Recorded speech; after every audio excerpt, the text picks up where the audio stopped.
Ahí está la imagen, Cami. Sí, señor.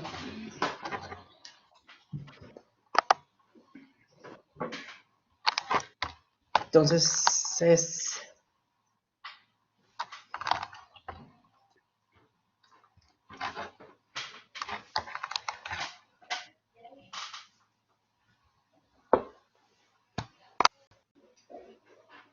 hola, buenas noches a todos. ¿Me confirma si tenemos audio, si tenemos video? Sí, señor, perfecto. Hola chicos, bienvenidos. Qué rico tenerlos aquí nuevamente con nosotros. Qué chévere que estén preparados para este segundo día de Mega, que nos acompaña una persona muy importante, creo que en mi región, una persona con mucho talento, una persona muy creativa y que está dispuesto a compartir un poco de su experiencia. Vamos en nuestro segundo día. eh, Hemos recibido muchos comentarios bonitos y recuerden que el Salón Mega se hace desde, para y por el diseño. Lo hacemos con todo el cariño para ustedes. Sigan visitando la página, compartan chicos la página que hemos creado, compartan sus trabajos, visiten las redes sociales de la institución donde van a encontrar toda la información de lo que está pasando. No me quiero demorar más porque eh, quiero que ustedes disfruten de la conversación con John Cortés, así como la disfruté yo cuando nos preparamos para este evento. John, buenas noches, bienvenido. Buenas noches, Cami. Buenas noches a todos los que están aquí presentes. Pues les agradezco por la confianza, Camilo, por permitirme estar aquí, pues hablando de lo que hago y el privilegio de compartirlo con ustedes, que siempre es un honor que lo escuchen y un honor que personas como ustedes que estén en el ámbito gráfico también tengan esta disposición. Muchas gracias. Bueno, Jonathan, gracias en realidad por el tiempo. Chicos, vamos a hacer lo siguiente. Vamos a dejar que John hable, ¿listo? Que se exprese, que nos cuente. Créanme que él tiene mucho que contar y si ustedes vieron su portafolio, tiene unos trabajos maravillosos. Al final vamos a hacer una serie de preguntas, pues los profes y yo vamos a estar pendientes de hacer esas preguntas para que John las pueda responder. Entonces, para evitar el sonido, vamos a parar un momentico de compartir el enlace de asistencia, vamos a dejar de escribir y vamos a concentrarlos en lo que John nos tiene para compartir el día de hoy. ¿Vale? Al final hacemos las preguntas. John, no te quiero robar más tiempo. Gracias nuevamente. Somos todo oídos para ti. Gracias. Bueno, pues yo quería iniciar contándoles una historia. Yo estaba en cuarto semestre más o menos y, y un día un profesor llevó a una clase unos videos que nosotros tuvimos pues que estudiar. Yo soy de vieja data un poco, graduado en el 2007, entonces teníamos que ver videos en VHS todavía. Entonces el video que miramos era un video de cómo Picasso dibujaba espontáneamente, de cómo con una sola línea construía imágenes muy complejas. Entonces, yo siento que cada artista, cada diseñador tiene puntos de quiebre, así puntos en los que su carrera, su visión y su forma de hacer las cosas hace inflexión, así en la que de ahí uno nunca vuelve a ser el mismo. Entonces, yo lo que miré ese día fue lo siguiente, o sea, que hacían este tipo de imágenes, que Picasso con su pincel, sin desconectarse en un momento del papel, o que esto. Entonces, dibujaba caballos, toros, dibujaba como vemos acá algunos personajes así, que tenían igual las características de fluidez, de expresividad, de actitud muy marcadas, pero que, pero que eran muy sintéticas, así muy elementales. Entonces, a mí eso fue un descubrimiento muy grande, o sea, saber que con la línea uno puede construir ya elementos ya que comuniquen demasiado. Desde ese momento yo empecé a intentar hacer lo propio, o sea, a querer imitar. En cierta ocasión un amigo que es artista visual me decía que yo le decía que yo quisiera tener un maestro para que me enseñe a pintar, que me enseñe óleo, me enseñe a dibujar anatomía. Entonces él me decía, pues uno no necesita pedirlo, o sea, los maestros siempre han estado ahí, o sea, los maestros de siempre, o sea, los grandes maestros permanecen con nosotros, o sea, solo es quizá ir a la biblioteca y ahí está el maestro que lo puede guiar. Entonces, para mí fue Picasso el, el personaje, la persona a la que yo decidí admirar y un poco seguir. Entonces lo que siguió de ahí fueron elementos muy torpes, o sea, fueron elementos muy elementales, muy sencillos, muy inocentes, solo queriendo imitar, queriendo lograr lo mismo que él, o sea, queriendo lograr una animalidad, un sentido, así en hacer elementos con una sola línea y con un valor agregado que también es hacerlo espontáneo, o sea, sin saber qué va a quedar. Quizá Picasso lo hacía sabiendo que él quería ser un león o que él quería ser un toro o un minotauro, pero yo lo hacía sin saber lo que iba a pasar y al final yo le encontraba como un sentido, como una visión de que se parecía a algo y por ejemplo se parecía a un mago. Entonces yo lo completaba, le decía, pero eran elementos pues que uno los ve en retrospectiva y lo valioso es que tienen un principio, ¿no? O sea, el principio donde uno partió, porque valioso estéticamente quizá no lo es. Desde ahí yo empecé a seguir evolucionando en la línea, en la fortaleza, en, en, en agregar detalles más puros, pero igual conservando siempre la espontaneidad, siempre el trazo que se inicie y sin saber en qué va a terminar.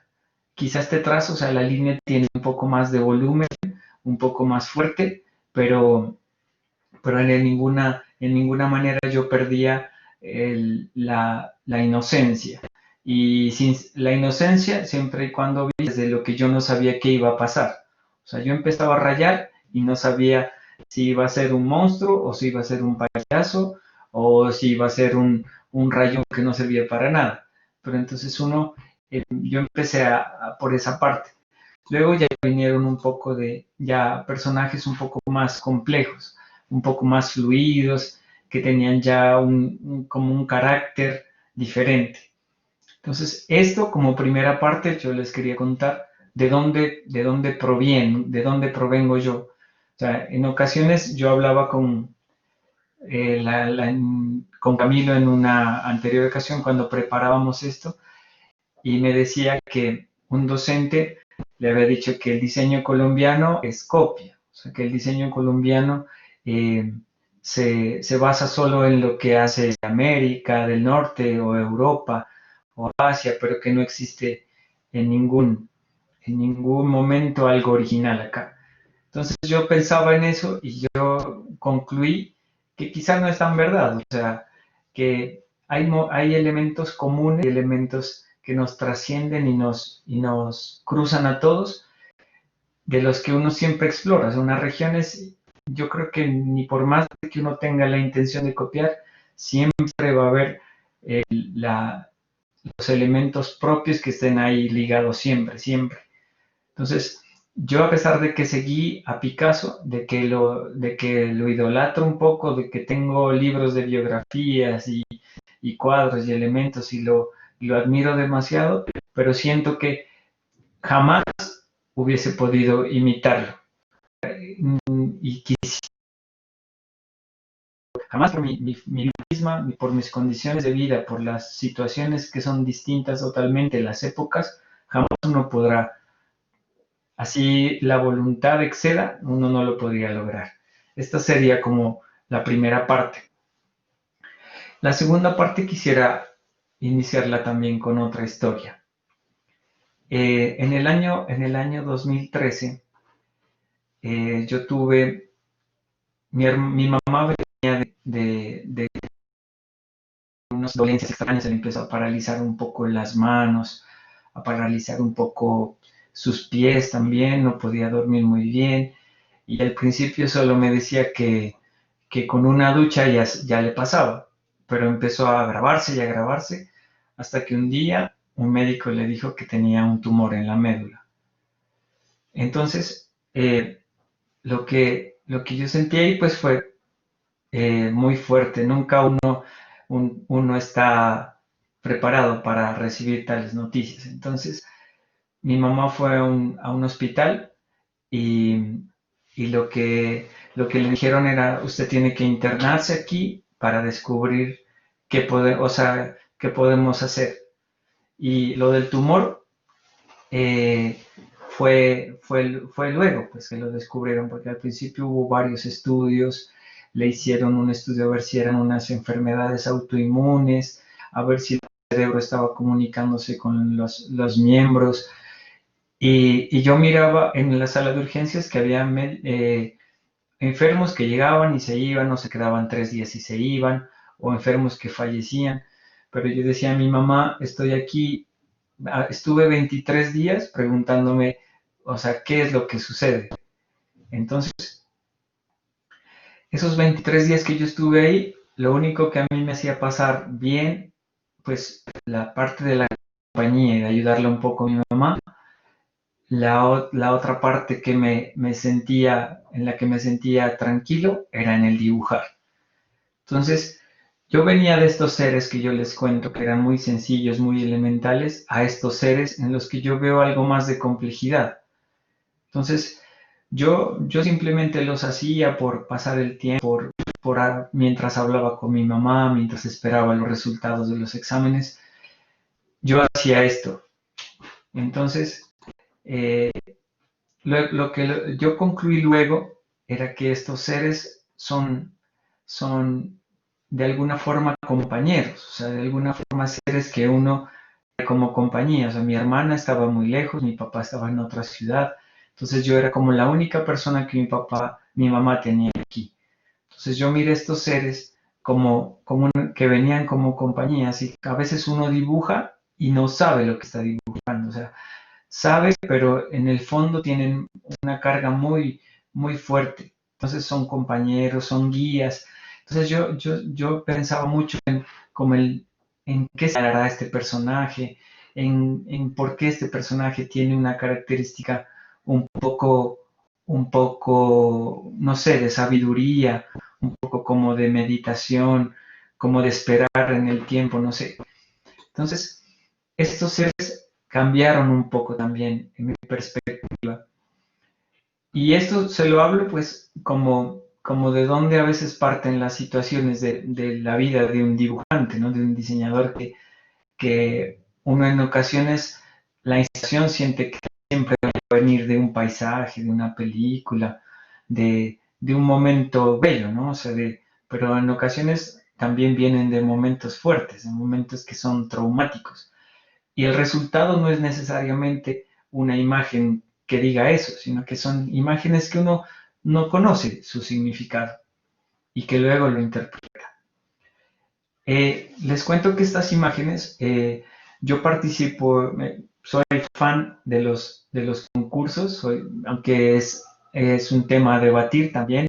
A mí me regañan mucho que uno no debería participar en concursos, pero para mí es una forma de medirme, así de medirme con el mundo, o sea, de ya no, de uno no tener guardadas sus cosas, sino de ponerse en el mismo escenario con diseñadores de Japón, de Australia, de Ecuador. Entonces, uno se pone al mismo nivel, y ahora mucho más en lo digital, en el que uno envía sus imágenes por email. Entonces, yo participo en el concurso de acá del carnaval, del afiche del carnaval de negros y blancos, y la imagen que presenté, creo que hace 2 años, fue esta. Entonces, si ustedes ven, los personajes que están aquí mezclados son estos dos. O sea, el rostro de la imagen izquierda con el rostro del personaje de la derecha. Y el resultado es esta imagen. Lo que yo las uní así como el elemento esencial del carnaval, que es la unión, la mancha, el encuentro, y agregar detalles y a traducir un poco esa complejidad a elementos más fundamentales, así, a colores muy, muy básicos, pero lo esencial era la mancha y el encuentro. Este afiche también lo envié a un concurso en Turquía, y también salió así escogido para exposición. Entonces, a veces, quizá de dónde están los personajes al principio, uno los traslada a otros escenarios y dan como otro sentido. Yo acostumbro no a ilustrar los carteles en ese momento, o sea, no pensarlos, sino a traer cosas de lo que ya tengo. O sea, yo tengo muchos cuadernos de bocetos y siempre dibujo, y cuando necesito algo acudo a ellos, porque sobre pedidos, y si alguien me dice quisiera un cartel, quizá no lo puedo lograr, pero ya sé que tengo un banco, así como una biblioteca de mis imágenes, en las que quizá alguno coincida. Quizá el personaje no tenga una actitud semejante al evento, a lo que se quiere hacer, que se puede modificar. Entonces, yo lo que hago es adaptar lo que ya tengo.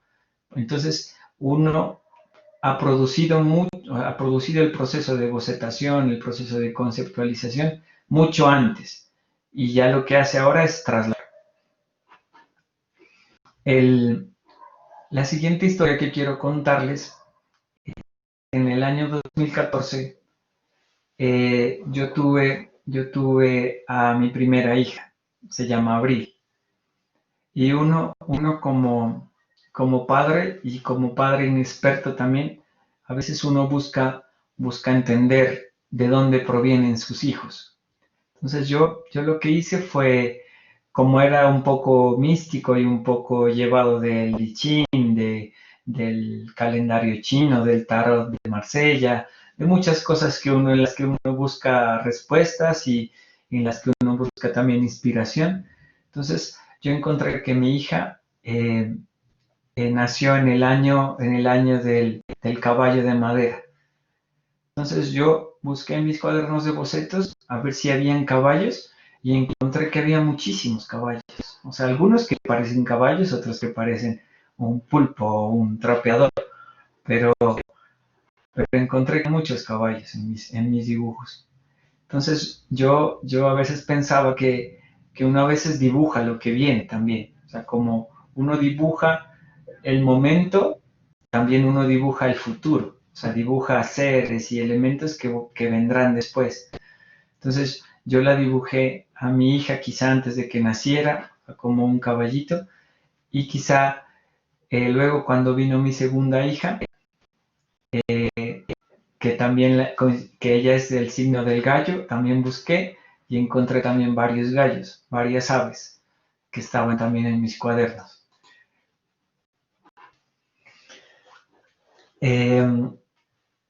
Ya como hablando también de lo que mis hijas provocaron en mi vida, una vez un profesor de dibujo me decía que cuando uno tiene un hijo, su trazo cambia, o sea, su trazo es un trazo nuevo. Entonces yo decía, pues yo no sé, creo que estaba como en séptimo semestre, entonces yo decía, debe ser maravilloso, o sea, tener un trazo nuevo, o sea, debe ser, dibujar de una forma nueva debe ser espectacular. Cuando yo tuve a mi primera hija, lo que pasó fue, o sea, literal, o sea, que el trazo es nuevo, pero no nuevo que uno evoluciona, no nuevo que uno hace algo mejor, sino que lo nuevo a veces viene a que se deseche todo lo anterior. Entonces, yo sentía que mis cuadernos de bocetos eran todos, o sea, con nada agradables, que no tenían nada valioso, que todos los carteles que yo había hecho no tenían nada, ningún elemento conceptual, gráfico, válido, o sea, toda una, una forma en la que yo miraba, o sea, yo no he hecho nada, o sea, yo desde el 2007 hasta el 2014, o desde mi carrera hasta ahora, desde el 2001 que inicié hasta el 2014 que tengo mi hija, no he hecho nada, o sea, yo he desperdiciado mi tiempo como diseñador, y uno tiene que decidir si vuelve a empezar, o se detiene ahí. Incluso pensé en ya no diseñar, o sea, en detenerme ahí, pero es un lapso, o sea, es más o menos un tiempo en el que uno siempre, como que mientras todo toma su momento,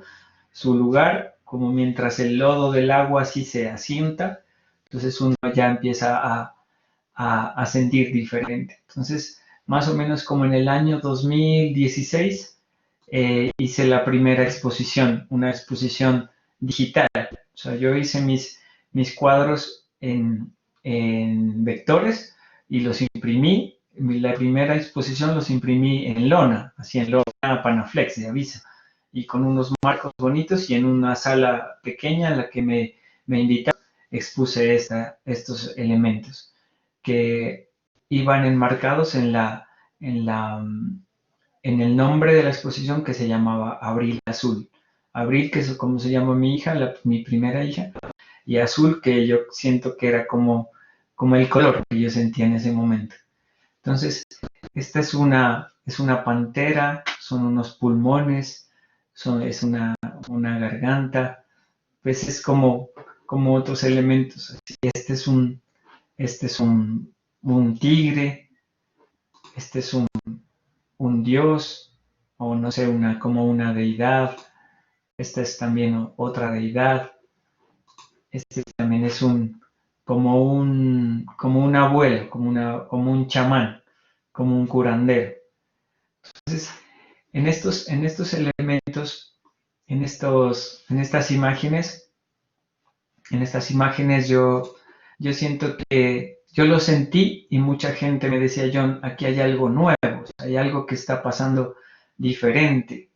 Ahí, no sé, o sea, yo no miraba antes que tú usabas degradé y que no degradabas de naranja a magenta, o sea, uno siente que hay una paleta nueva, una paleta distinta de la que yo no conocía, y la que yo también me asombraba. O sea, yo sentía que esto era diferente a lo que yo venía haciendo.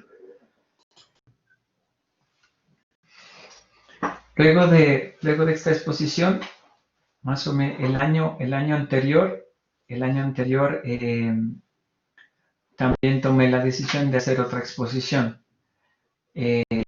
Con un amigo tenemos la buena costumbre de intentar hacer una exposición acá en nuestra ciudad, en un lugar que es muy bonito, que es la Pinacoteca Departamental, la de la Cultura, en donde uno reserva un espacio y tiene que llenarlo. O sea, nosotros, hay tres salas, sí, tres salas, unas enormes, otras medianas y una pequeña. Yo reservé la pequeña y tenía mucho miedo porque faltaba más o menos, creo que 2 o 3 semanas, y yo no tenía obra, no tenía nada listo, no sabía qué hacer.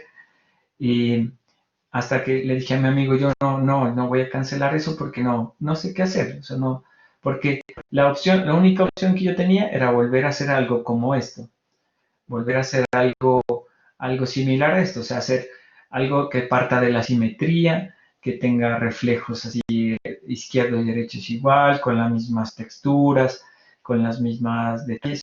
Esa era la única opción, solo que cambiando de personajes. Pero no me sentía cómoda, o sea, sentía que iba a repetirme. Y entonces tomé la decisión de tomar algunos seres también en mi cuaderno de bocetos, algunos recientes y otros viejos, y nació esta exposición que se llama Ryusu, que eran seres permeables, se llamaba. La palabra Ryusu es un vocablo indígena que resume un poco, quiere decir como es la mezcla, como la divinidad de todo, o sea, como la divinidad animal, la divinidad del agua, la divinidad del aire, no sé, o sea, como la divinidad sin religión, o sea, como la divinidad que existe en la naturaleza. Y esta exposición yo quise dedicársela a mi segunda hija, ¿sí? Y entonces en esta exposición yo quise encontrar otras sensaciones. Entonces no sé si ustedes han visto una serie que se llama Hannibal, que es muy buena. Si no la han visto, se la recomiendo. No la peli, la peli sí es muy chévere, pero hay otra serie. Se me fue las imágenes. Cami, ahí está bien. Ah, ya. Sí, ahí está parece que hay un lío en la conexión, pero ahí estás. Seguimos escuchando y te Ya, seguimos viendo. sino que no puedo acceder como a las otras imágenes.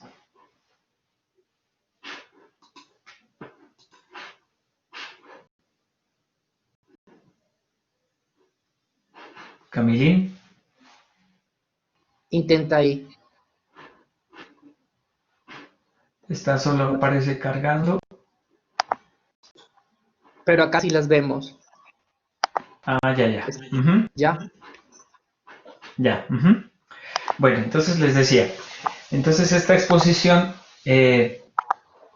consistía así en este tipo de seres que tienen como burbujas, como sensaciones de una mezcla entre animales y naturaleza, así que uno puede ver en ocasiones pétalos, que uno puede ver elementos de fluidos, así como orgánicos. Entonces nacieron todo esto así por eso se llaman seres permeables, porque yo lo miraba como seres que están hechos de burbujas, como de membranas. Entonces yo sentía mucho, como yo he visto nacer a mis dos nenas, sentía mucho eso, o sea, como el momento del parto, el momento de los órganos internos, cómo se, cómo se mueven, cómo explotan así y van creando todos estos seres. Estos ya tuve la oportunidad de imprimirlos en lienzo, de, de hacerlos un mejor terminado, pero un profesor me decía, o sea, de alguna forma tú les das una cachetada a los artistas al saber que esto es impreso, o sea, porque había muchas personas que me decían, esto es acrílico o es stencil o es así con plantillas, porque la calidad de impresión era muy buena, pero a veces yo me sentía un poco mal, o sea, decía, yo estoy en un lugar en donde grandes maestros exponen su obra y yo vengo con algo impreso, o sea, con algo fácil de reproducir, con algo fácil de montar, o sea, no es una instalación, es algo grande y vengo a traer esto, entonces sí es un poco, uno siente un poco el vacío de que no sea una pintura, pero, pero igual uno siente también la recompensa del, como de lo que uno hace. Yo le decía a Camilo que lo importante de una exposición, o sea, lo valioso, el regalo mayor que uno se da al exponer es precisamente eso, o sea, que uno se expone, o sea, que uno se parte para uno y para los demás, o sea, uno se da, o sea, uno es como el que les brinda un regalo a los demás o les brinda una posibilidad de verlo a uno y uno también se ve. Ojalá todos tuviéramos la posibilidad de que en cualquier momento construir una obra y exponerla y ver la posibilidad de construir la obra así, porque yo como no sabía qué iba a hacer, empecé a hacer algo y dije, voy a intentar hacer esto. Y la obra misma a uno luego lo encamina y luego le dice por qué lo hizo. O sea, uno entiende luego el porqué de la obra cuando ya la está haciendo. O sea, el hacerla hace que uno ya concluya de qué. Cuando yo termino la obra, yo pude escribir de lo que se trataba, pude hablar de lo que se trataba. Antes no la entendía. Eh, Como otro capítulo de mi vida también, vienen estas imágenes. Hace como 3 años yo tuve la posibilidad de que una organización llamada 350.org, que es una organización ambientalista, me seleccionara a mí como el creador de la imagen de un evento que se llamaba Climate Strike, como el levantamiento del clima. Entonces, yo decidí crear una imagen, que es esta la primera, la imagen inicial, esta de acá, en la que el requisito era conservar el sol, o sea, ubicar el sol de alguna forma y ubicar los combustibles fósiles, que eran a lo que ellos querían combatir.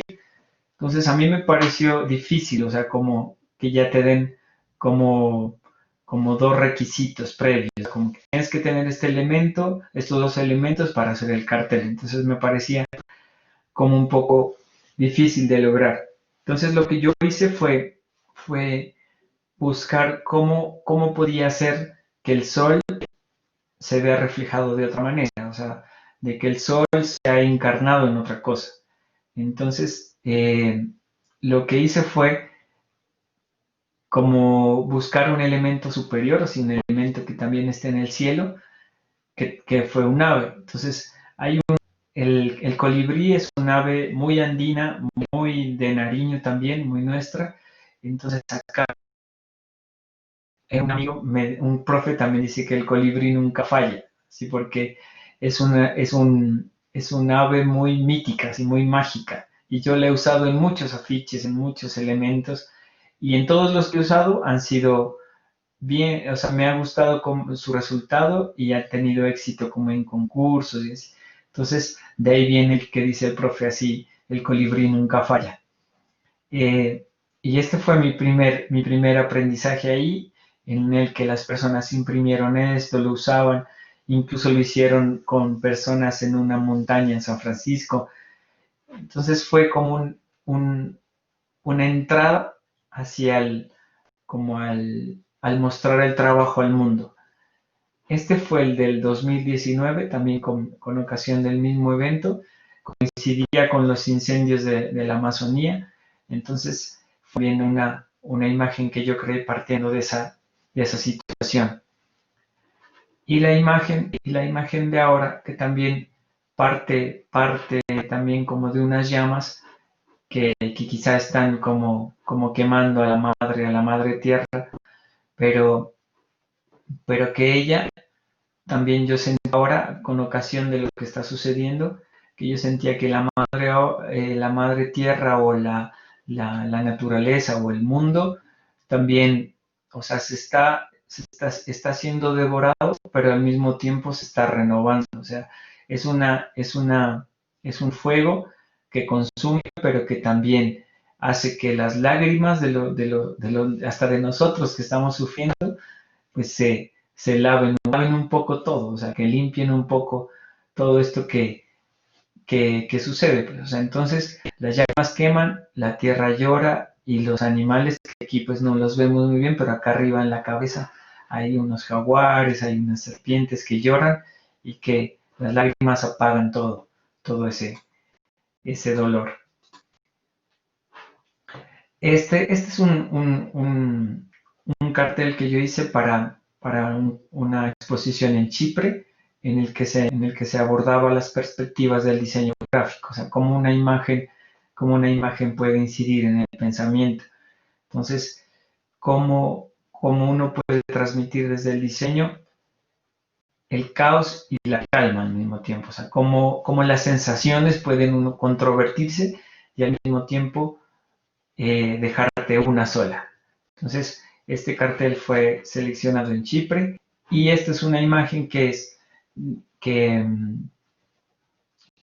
la hice recientemente y yo le coloqué así cuando la publiqué, así esta es mi primera ilustración para del New Yorker de un universo paralelo porque pues no es real, pero no sé si ustedes han visto, me imagino que sí seguramente, la serie Abstract de Netflix. Y el primer capítulo es de un ilustrador diseñador de apellido Christoph Niemann. Entonces a mí me asombró totalmente, así ya lo mandé a pedir el libro de él, uno de sus libros, porque me pareció muy brutal la capacidad de síntesis, la capacidad de cómo analizar una situación que ocurre en el mundo, que ocurre en su ciudad y retratarla gráficamente.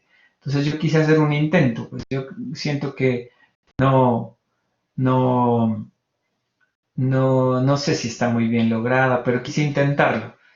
Y, y también una gran enseñanza que yo siento que uno debe tener como diseñador es que uno debe aprender a confiar. A uno en su transcurso como diseñador pierde mucha de esa inocencia de las que le hablaba al principio. al dibujar uno ya no es tan inocente, uno a veces espera un buen resultado, o sea, entre más se capacita uno siente que debe hacer mejor. Entonces pierde esa inocencia, pero también gana mucho en confianza. Y esa confianza también es en confiar en las pruebas, o sea, en que yo no necesariamente tengo que tener un producto terminado que me encante, sino que puedo hacer algo también que, que se sirva como un poco de experimento. Tengo algunas otras imágenes de estos, no sé si las pueda cargar ahora y hablamos de ellas, pero por ahora ese es todo mi trabajo y quisiera escucharlos y quisiera compartir si tienen alguna duda o en qué les puedo contribuir si ese es su deseo y les agradezco muchísimo por su tiempo. John, gracias, gracias, gracias en realidad por compartir tu experiencia. Me alegra mucho porque yo te conocí en otro estado de tu vida cuando, como les decía al principio, cuando tú hacías cosas mucho más complejas y veo cómo las has limpiado y has llegado a esto que es, eres otro tú, pero tienes un excelente trabajo. Los chicos han estado haciendo como muchas preguntas y entonces creo que es el momento, muchachos, aprovechen a John, no sabremos cuándo lo vamos a tener. Aprovechen lo que él sabe, la experiencia que él tiene, pregunten, les cedemos la palabra a ustedes o incluso para los profesores si quieren. No sé si estás leyendo, John, te están dejando muchos mensajes de felicitaciones Ah, para tu sí, trabajo. sí, sí, estoy emocionado. No, ojalá les haya gustado, pues yo no soy muy bueno hablando, pero ojalá les haya podido dejar algo. Yo a veces voy a conferencias así y, y con una palabrita que yo sienta valiosa digo, ya, esto ya pagó la boleta. Ojalá haya pagado la boleta algo de esto que dije. Les estoy compartiendo el enlace del perfil de John para que conozcan su trabajo, para que lo sigan, para que estén pendientes de qué está haciendo. La profe Liz levantó la mano, profe. Sí, es que, bueno, tengo una pregunta, pero ahí veo que Nelson también es John, Sí. maravillada con ese trabajo hermoso, inspirado. Yo siempre creí en la universidad mm, o sea, una cosa equivocada de que tenía que hacer un dibujo anatómico perfecto. O sea, yo quería hacer como, no sé, yo no sé qué quería hacer, pero hacía un dibujo anatómico mal, entonces yo consideraba que no ilustraba, que no funcionaba. Y al ver tu trabajo no siente uno sino como inspiración de lo hermoso, los colores, de los seres. Y mi pregunta radica un poco ahí, y es que en las clases les insisto mucho a los chicos el trabajo análogo. Yo les digo papel, lápiz, no tiene que ser nada complicado, esfero y papel, no importa, pero rayar porque considero que el proceso creativo que parte de lo digital es distinto al que parte de lo análogo. En tu experiencia y por lo que nos muestras desde tus inicios con estos juegos de línea, ¿qué nos podrías comentar al respecto? ¿Qué decirles a estos muchachos para que le pierdan un poco el miedo a lo análogo, ¿no? Y como esa como la fuente para desarrollos posteriores. O sea, no es que excluya lo uno de lo otro, pero sí que partan de lo análogo. No sé qué piensas tú. Pues yo siento que, o sea, lo manual es tiene una riqueza muy grande porque lo que sucede cuando uno hace algo análogo, que hay una interacción, o sea, la, es como que los materiales y todo eso son como otro actor, o sea, en cambio yo siento que lo digital es un poco como que es un solo material, o sea, uno está, a pesar de que ahí tú puedes escoger texturas en el 3D, materiales o pinceles así a la hora de pintar, yo siento que es un solo elemento, pero cuando uno está en lo análogo, la interacción, o sea, es mucho más vívido. O sea, uno al rayar la presión, yo siento que a pesar de que haya pues la tabla, la más sensible o no sé, el pincel más fiel a lo que uno quiera hacer, siempre, por ejemplo, el grado de presión, o sea, el grado de presión humana, el grado de, hasta la misma posibilidad de equivocarse, o sea, la misma posibilidad de trazar algo o de hacer algo en acuarela, por ejemplo, que no lo puedo borrar, a uno le hace, o sea, el aprendizaje le hace que hasta la frustración lo forme a uno, o sea, hasta que, o sea, trazo una línea y esa línea puede ser la que defina que algo queda bien o la que ya arruine por completo. Entonces yo siento que uno se forma a una tolerancia y también se forma uno a posibilidades. O sea, entonces uno hace mucho más, o sea, dibuja mucho más, esquematiza mucho más, hace procesos previos eh, más complejos para que uno, luego al pasar a lo digital, digital se convierta como en un medio, así en un medio para potenciar muchísimo más lo previo. O sea, me parece que, que debe convertirse en un ritual, o sea, como no sé, como que si fuese el fundamento, o sea, como yo creo que uno como docente, a nosotros, por ejemplo, en tercer semestre hubo una profe que nos dijo, tienen que tener un cuaderno de bocetos obligatorio y lo voy a revisar.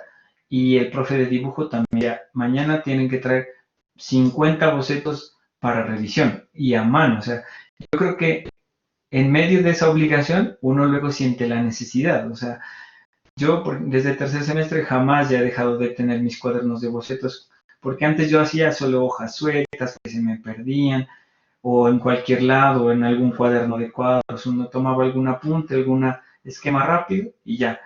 Luego, cuando ya era obligatorio, cuando uno siente la necesidad de que lo que está ahí documentado también es demasiado valioso, o sea, para mí mis cuadernos de bocetos son como diarios, o sea, yo veo mis bocetos hace 2 años, yo siento en qué época estaba, qué sentí, en dónde estaba, hay café regado por ahí, hay pintura, hay manchas que uno siente ahí que hubo alguna desesperación.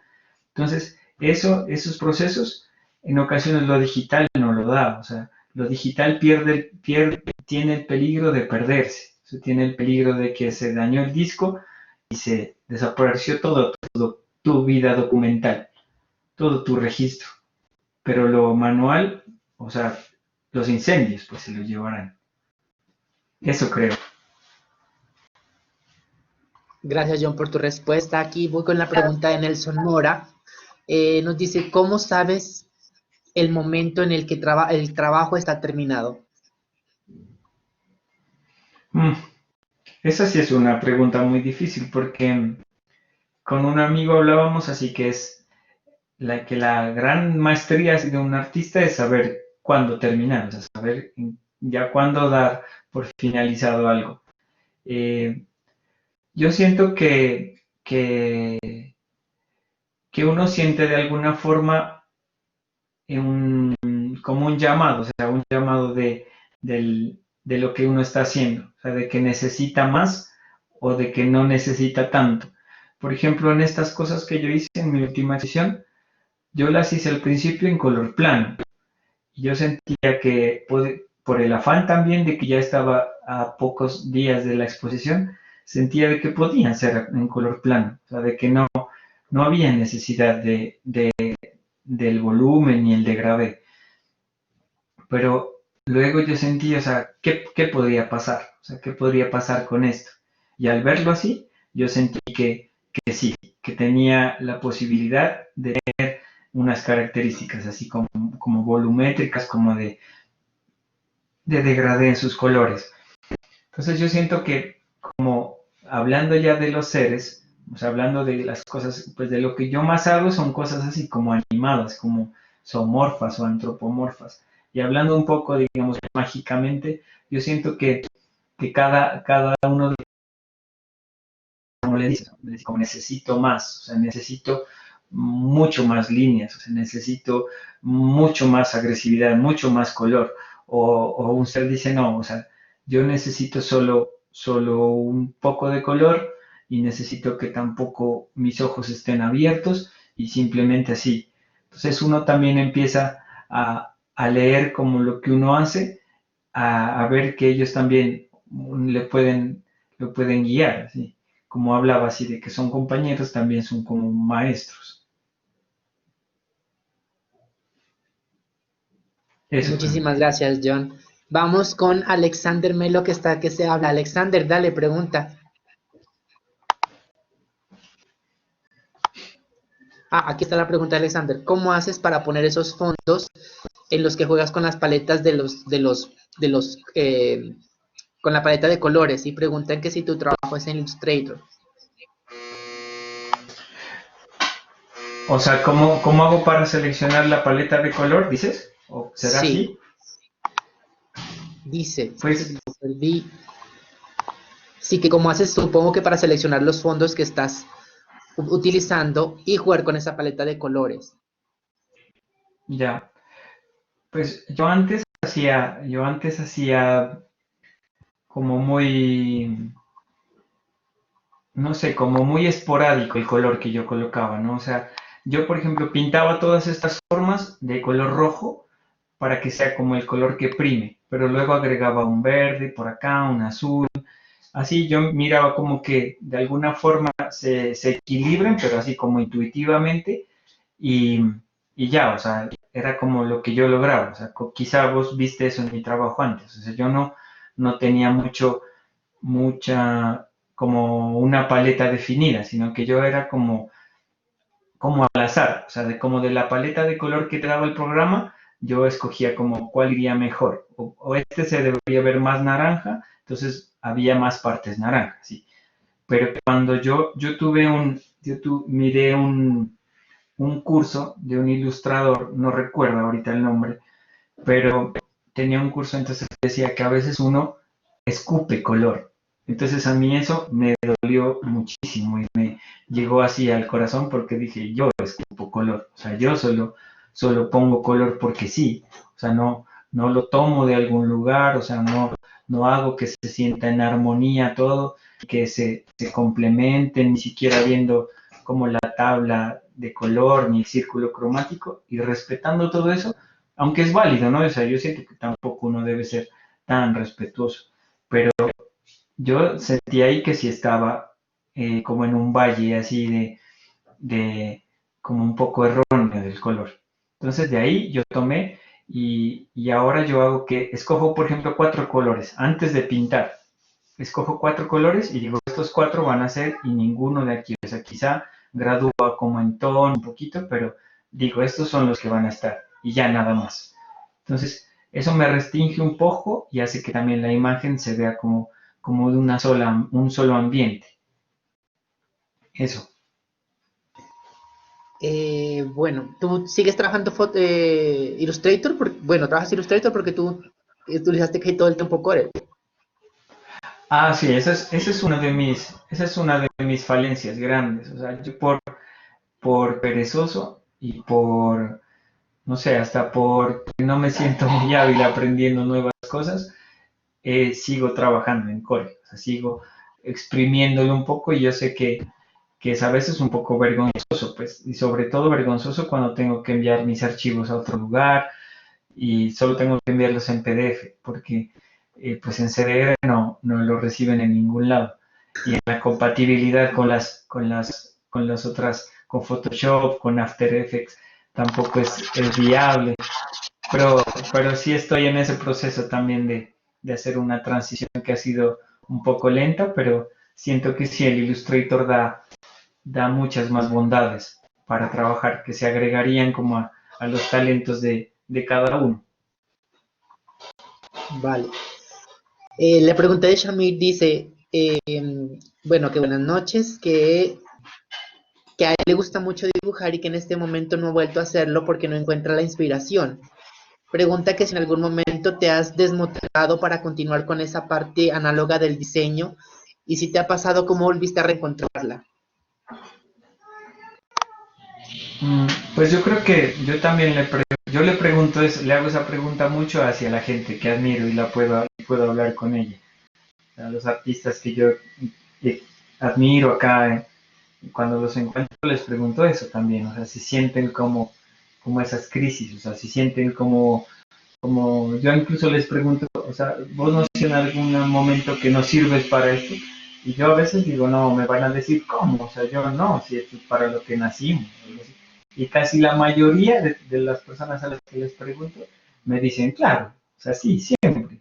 Y no es solo una época, sino siempre, siempre sentimos así como esa duda. Entonces, yo una vez hablaba con una amiga que es psicóloga y psicoanalista, entonces yo le decía, yo tengo como una piedrita así en mi corazón que quisiera a veces como quitármela, ¿no? Como no sé, como estar más liviano, o sea, como más tranquilo. Entonces me decía John, pues quizás esa piedrita es la que te hace hacer lo que haces, o sea, no, si estuvieses más tranquilo, quizá no produjeras nada, pues fueses no sé, pues con el respeto a las otras profesiones, pero no sé, fueras un abogado, un contador, no necesitarías como el arte. Entonces yo siento que uno siempre está rivalizando con esas sensaciones. Uno siempre va a tener dentro a alguien que lo sabotea y un artista pulcro que le dice, no, o sea, está muy mal, no vas para ningún lado, o sea, lo que dibujas no tiene ninguna validez ni ningún futuro. Entonces uno se afana, uno se angustia. Pero yo siento que lo que a uno le hace vencer todo eso es seguir haciéndolo. O sea, no parar. Yo no he parado, o sea, yo creo que no ha habido, o sea, desde que, no sé, pues no desde niño, pero desde que entré a la U, hasta por aburrido de las clases, no sé, yo creo que no, o sea, no hay un día en el que yo no dibuje alguna cosa pequeñita o algo, pero sí, o sea, lo importante es no parar, porque, o sea, no detenerse, sino no dejarse que estancar así, que uno dibujando encuentra las respuestas, o sea, dibujando encuentra que sí se puede. Y a veces uno no va necesariamente en un avance, o sea, uno no va siempre hacia adelante. A veces yo siento que mis cuadernos de antes hacía cosas más chéveres que ahora, hacía cosas que me gustan más, pero uno tampoco es así linealmente que va a crecer. Entonces uno baja o a veces uno cree que no, pero yo creo que sí, o sea, la posibilidad de los creativos, la decisión que uno debe tomar es que ejecutando las cosas, haciendo las cosas, es donde uno va a encontrar como el camino. Gracias, John. Hay una última pregunta de John Sebastián Ardila que está un poco relacionado con la inquietud que nos plantea Daniel Alejandro García. Y bueno, los dos les gusta como dibujar, pero nos plantea John Sebastián que no ha aprendido a dibujar de la imaginación ni a crear un propio estilo. Dios mío, me movieron la pregunta, no escriban. Ah, el problema es que hace su propio dibujo en limpio, se salta el proceso de boceto. Entonces la pregunta es cómo puede iniciar a bocetar. Y creo que esta pregunta nos cae a todos nuestros chicos que están aquí en este proceso de formación. ¿Cómo inicio a bocetar? Pues verás, Camilo, o sea, gran parte de lo que yo decía al principio es, pues en mi tiempo, nosotros no teníamos internet, no teníamos acceso ni en las casas, o sea, uno pagaba una media en internet en algún lugar y, o sea, lo que alcanzabas a mirar, lo que te alcanzabas a que te cargue algo y ya, o sea, uno no tenía mayor presión, o sea, de lo que ocurría en el mundo.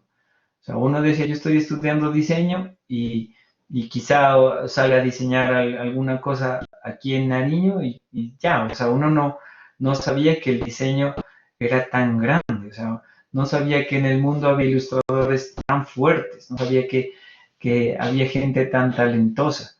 Entonces, ahora yo siento que hay una presión muy grande, o sea, uno siente que debe ser diseñador desde el principio, o sea, que uno ya debe concebir cosas.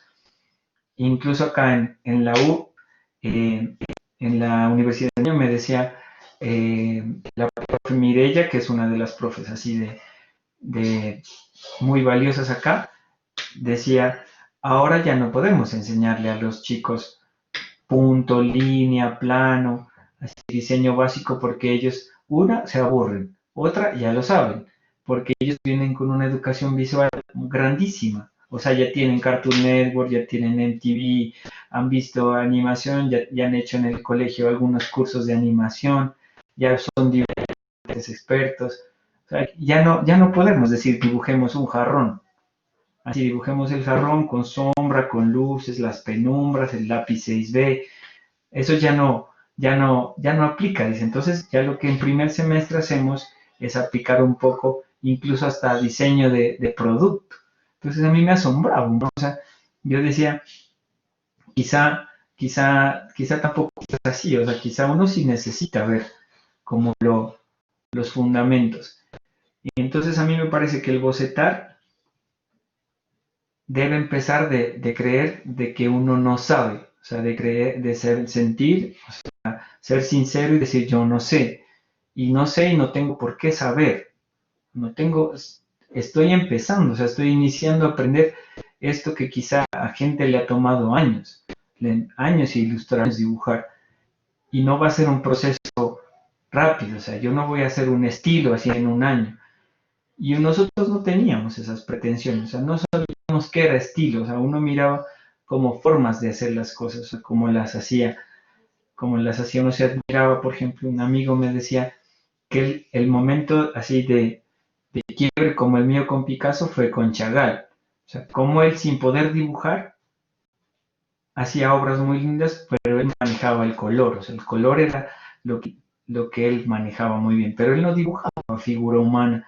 o sea, dibujaba que parecen de niño pequeñito, así.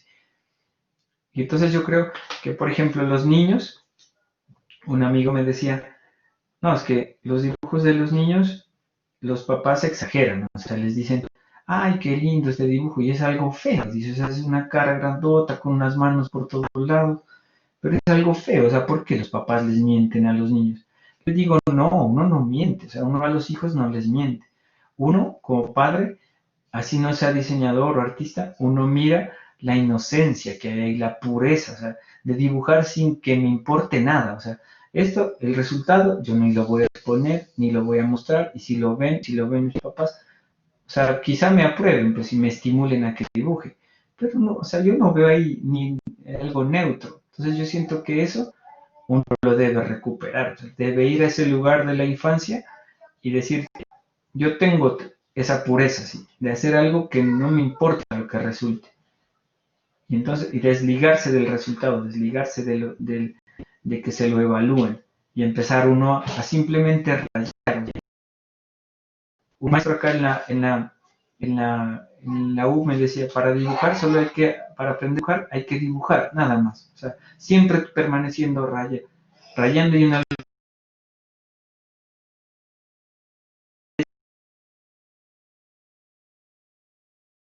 como si suceden Se, las cosas. se nos fue el audio en la última parte de lo que estabas diciendo que te dijo el profesor para aprender a dibujar. Ah, o sea, no, me dice que para aprender a dibujar hay que dibujar.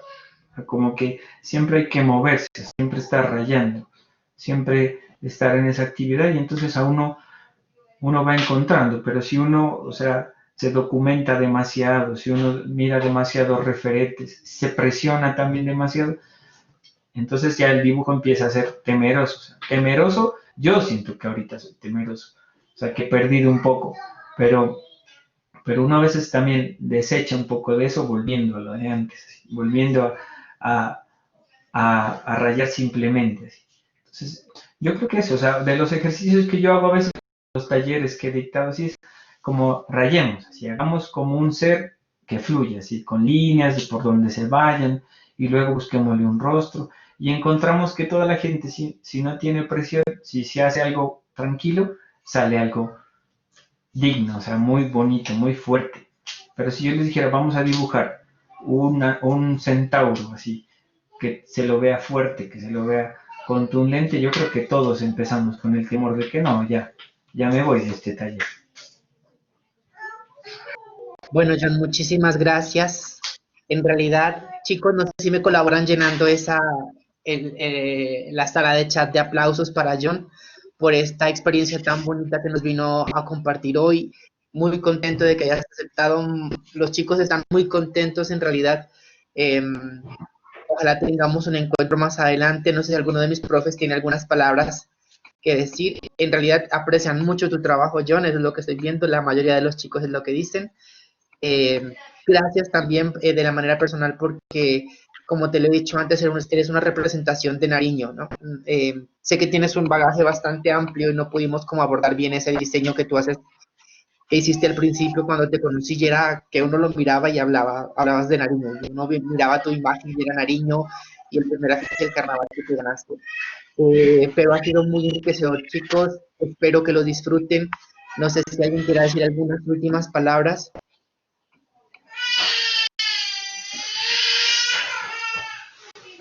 Bueno, eres un rockstar en este momento, John. Eres un rockstar. Muchas No, no, gracias. Sí, Jason que lo cuenta y todo, creo que lo hace tan cercano, como que es lo que les pasa o nos pasa a muchos y a los chicos también. Entonces, muy inspirador. Muchas gracias. Gracias, John, no, nuevamente. con todo el gusto y si necesitan así alguna otra pregunta, lo que, o si quieren que les envíe pues más trabajos míos, no sé, ahí me escriben ahí por Instagram y ahí les estoy respondiendo, y seguimos charlando pues también para ver su trabajo, que a mí me gusta. Yo viví un año en Bogotá y, y de verdad sí que yo sentía que vivía en otro planeta lleno de inspiración. Y en Bogotá hay gente muy bonita, muy talentosa. Pues, entonces yo les agradezco demasiado también por escucharme, porque les haya sido valioso esto y, y que, y que encuentren, como a mí me gusta mucho, yo les decía en un video, me gusta mucho una frase del Tao Te Ching que dice que los talentos maduran tarde. Entonces, no esperen a veces a que sea reconocido y famoso rápido. O sea, dense su tiempo también, dense su tiempo en hacer las cosas, en nutrirse así. Como yo leía en un comentario, o sea, es un crecimiento también interior. El crecimiento gráfico, así lo que pasa en el interior, pasa en el exterior. O sea, lo que pasa en los dibujos, ¿sí? Enriquezcan su vida y se enriquecerá todo. Muchísimas gracias. John, ahí te comparto la página del evento del Mega para que visites, conozcas el trabajo de ¿Ya? nuestros chicos y cualquier comentario para ellos, bienvenido será. Muchas gracias Ah, nuevamente, John. genial, genial. Muy contentos con tu presentación. Chicos, por favor, no se vayan. Voy a dejar de grabar.